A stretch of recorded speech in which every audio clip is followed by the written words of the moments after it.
എങ്ങനെയെങ്കിലും കരുണയ്ക്ക് അവളുടെ ചേച്ചിയെ ജയിച്ചേ പറ്റൂ. അതിന് എന്ത് ചെയ്യാൻ പറ്റുമെന്നാ ഞാൻ ആലോചിക്കുന്നത്. അവളുടെ പുക കാണാതെ ഇനി രക്ഷയില്ല ഉണ്ണി. നടത്തടാ.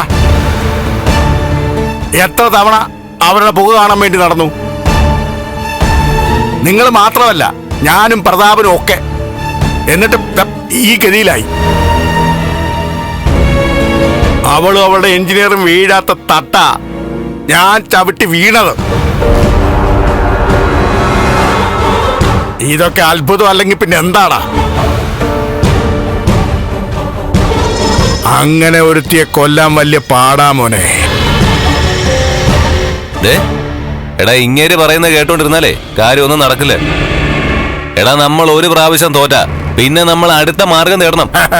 നിങ്ങൾ തേടിക്കൊണ്ടിരുന്നോ? ഞാൻ വീൽ ചെയറിലായി. ഇങ്ങനെ ഒരേ കിടപ്പ് കിടക്കാൻ എനിക്ക് വയ്യ. അങ്ങ് പോയാലും കുഴപ്പമില്ല. ഇങ്ങനെ ഇരുന്ന് ഇറങ്ങാൻ ആ പാട്. അച്ഛനെ പോലെ 10-20 കൊല്ലം ഇരുന്ന് നിരങ്ങി ഒരുവൻ മെല്ലെ ഉയർത്തെഴുന്നേട്ടോണ്ടിരിക്കുക.